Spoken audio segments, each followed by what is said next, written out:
Good morning, everyone. Welcome into the Loretta McNary Show.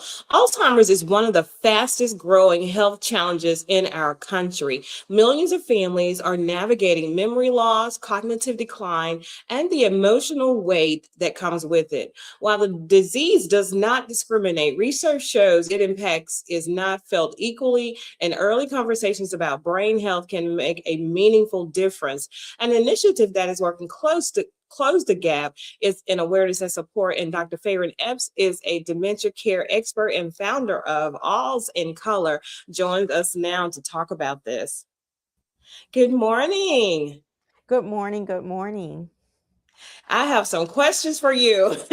Let's get to it.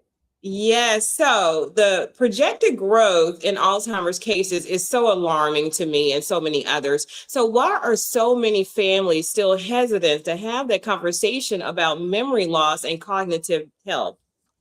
Yeah, so you're right. These numbers are jarring. Black Americans are twice more likely than their white counterparts. Latinos are 1.5. And one of the things is we're not having these conversations. And it could be because of the lack of information that's poured into our communities, also the lack of access to resources and supportive programs. And so, Alls in Color, as a supporting partner of Alls in Color, we are trying to work with families to have these honest conversations around dementia, brain health, so we can change this narrative. I love that. And if I could talk about this every day, I would. And I don't think it would still be enough. So awareness varies across certain communities. Why are some families more likely to delay seeking a diagnosis in health? Is it something, especially in the Black and brown communities, that are we in denial, or are we just don't have enough valuable information? I don't think we have enough valuable information, but also some families could be in denial. So it's a mixture of both. And so the thing is, we need to make sure we just get out here, raise awareness about it. So families and communities can feel comfortable about talking about it. But you know, that stigma that goes with this, right? Especially if you fully don't understand what's going on with the disease, you don't want to talk about it. You're embarrassed by it. And so we really want to change that and get the right information out there. Oh, that was good. That was really good. So, for my audience who feel healthy today, right, what daily habits or proactive steps should we support to help us with our long term brain health? And what early warning signs should we start having a conversation about? Because we think it's just forgetting, but I've been forgetting stuff all my life, basically, right? And then my mom, on the other hand, she has the brain power and capacity to remember stuff 50 years ago and yesterday. So what should we look for? What are truly signs other than just forgetfulness? Yeah, so you're right. You have to know your baseline, right? And some of the things that you can look out for, it's not just forgetfulness, it's a forgetfulness where you cannot remember. So you're misplacing things and you cannot retrace your steps. Those are the things you want to look out for. Not being able to complete familiar basic tasks like making coffee in the morning.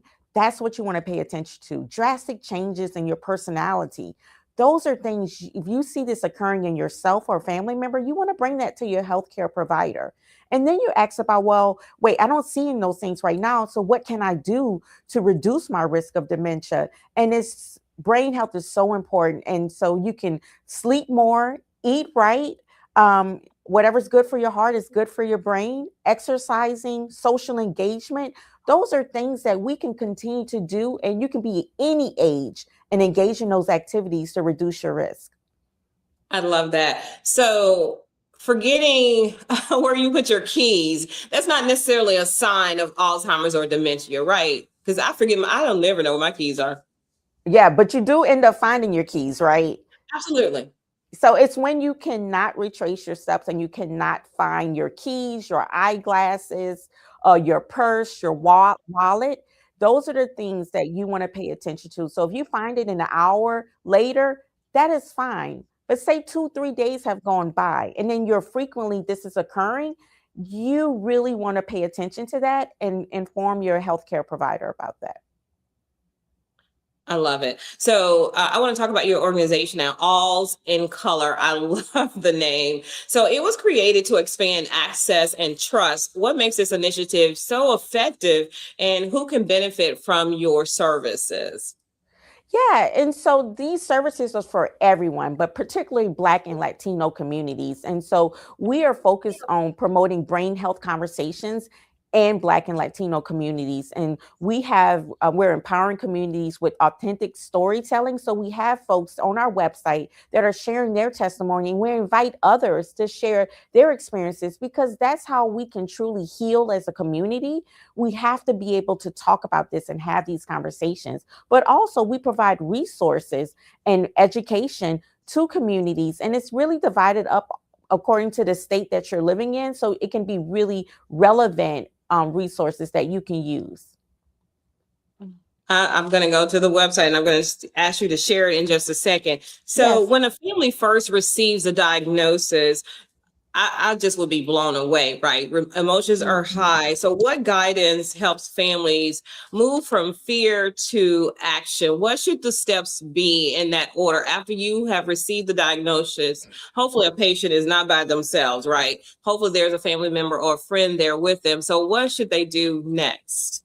Yeah, and so once you receive the diagnosis, I know it's easy for me to say, don't be scared, but I want to make sure you know that there's resources for you. So when you get that diagnosis, once you digest it, we want to make sure you share with your family and others so you can put things in place. And you can go to our website and get additional resources that you need. But I will tell you, number one is educating yourself on the type of dementia that you have is so important. And then you'll be able to put things in place so you can live fully on this journey. So is a sign of aggression that is not normally that person's behavior model, is that a sign of Alzheimer's? Or and also tell people dementia, Alzheimer's is just one form of dementia. There's Yes. several, Alzheimer's being the most popular in most cases that I've seen. So what should we do at that point? What really should we look for? Because I don't want people to call everything dementia, because I believe if you call a thing, it becomes a thing. So I don't want Yes. people saying that somebody has Alzheimer's or dementia just playing, or it's not funny at all. So Mhm. yeah. Yeah, so that was a loaded question, right? And so Yeah. let's do with the aggression. And so starting there, and yes, that is a sign that's related to when I say drastic personality changes, that falls underneath there. And so that's something that people need to be aware of. If all of a sudden they're being aggressive and abusive and they've never been like that, it's not for you to get mad and kick them out the house. It's for you to fully understand and go to the provider and share that. And you are right. We often use the word Alzheimer's disease and dementia interchangeably, but they are not the same thing. Alzheimer's disease is the most common form of dementia, but dementia is an umbrella term that really addresses cognitive changes, behavior changes as well, changes in decision making. And there's over 100 types of dementia. Alzheimer's disease, again, is the most common.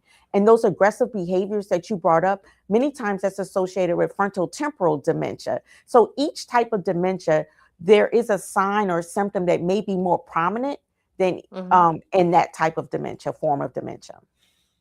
Okay, one last question, I promise, before I ask you to give us more where we can find you. So let's say someone has been medically, professionally diagnosed with Alzheimer's, and this is what I said, you want to convince them of what they're saying is not true, right? And is that really, really a good communication skill to have when you're dealing with someone who has Alzheimer's? Because let's say they say today is Monday, and you want to say, no, mama, no, grandmother, today is Wednesday. We just had this conversation. Is that really helpful, or is that just somebody you just want them to know? But I think it's more irritating for them when you try to convince them what they're saying is not true. Yes, it's irritating for them. It's frustrating for the person or the caregiver as well. And so many times what we We need tell to wrap here. families and all the listeners Okay. out there, I want you all to know that you have to join their reality because that is their reality. So if they say it's Monday, it is Monday. And what they're trying to tell you is Absolutely. the beginning of the week for them. And so you Absolutely. can All right. act accordingly. Okay. So tell us where we can go for more information. Then I got to let you go. Yes, yes. For more information, please visit our website, alzincolor.com. Thank you so much. I appreciate your help and your information today. All is well and stay safe. Thanks. All right, thanks.